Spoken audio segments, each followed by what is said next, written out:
Hi, all of my awesome family and friends. Hope you enjoy this new fairy garden we're doing for June. As you can see, this beautiful succulent, how beautiful it is. Look at the beautiful flowers on it.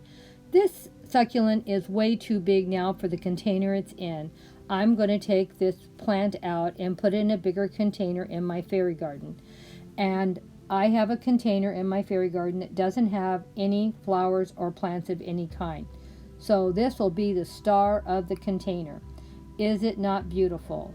Please leave me a comment and let me know what you think. Isn't it beautiful? I just love it. Well, I did find another plant that needs to be moved out of a small container, as you're going to see in a minute. And I will probably put that in a container tomorrow. As you can see, that plant is pretty big for that little tiny container that it's in. And there's all the trash that came out of the other one that was so pretty. Couldn't believe there was that much trash in that beautiful container. It didn't even look like it had anything in it, but as you see, it had a lot of debris. Well, we're going to go and start getting that fairy garden ready. First thing I did was clean out the container this is going into. Then I put some fresh soil on top to make a nice new home for it. Is this not a nice container?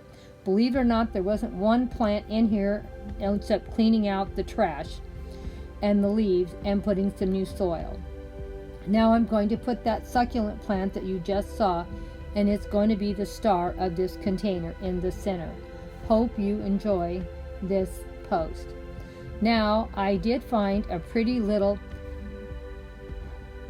castle to put in here.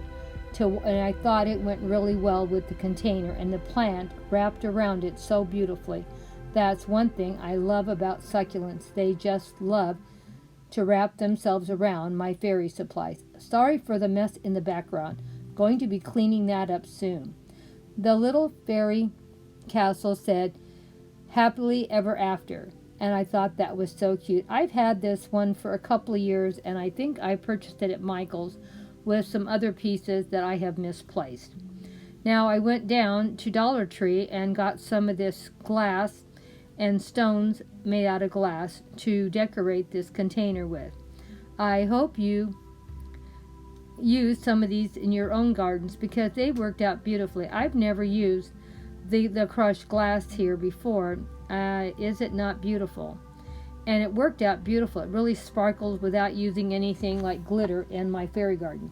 Just this glass, I think I'm going to purchase some more in the future because I was very, very happy with it. And it really made everything look super nice when I got done. Now with the round glass, I made the pathway, as you can see. And when I got done doing that, then I put the cream colored glass in the center. And I found a little tile in the yard, so I'm going to put a little table and chairs on that. I was really happy that it didn't cost me all that much to do what I did. I used a bag and a half of the green cut broke glass, and I did the beige, I used a half. So I spent $2 on this fairy garden because the castle I already had, the tables and chairs I had, the little piece of tile was from the garden, and so it was a $2 cost for this fairy garden. Thank you so much for coming, and hopefully you come again soon, my awesome, awesome friend. Love having you all in, and I hope you come and see what else we have coming up in the future. Bye-bye for now. Don't forget, please leave me a comment and let me know what you think about this. And don't forget, my channel is for adults only interested in gardening, home decor, shopping, hauls, and cooking and cleaning, or whatever else DIYs. I hope to see you again soon. I'm sorry for all the background and the noise. We have company showing up right as I'm trying to do this video. So I'm going to try to hurry up. As you can see, my little area that was looking so bad is now starting to look pretty nice. I can't believe just cleaning up some of these containers how much nicer it's looking. It will even look nicer in a few more weeks. Give me a chance to get everything cleaned up and all the dead leaves out of here. and get all my beautiful containers looking beautiful again. Hope you enjoyed this video. I enjoy sharing with you what I have done this June in my fairy garden. We're trying to do at least a couple of containers every day. 2 of the containers I cleaned out, but I didn't put any fairy accessories in because they were so full of succulents I had no room for anything.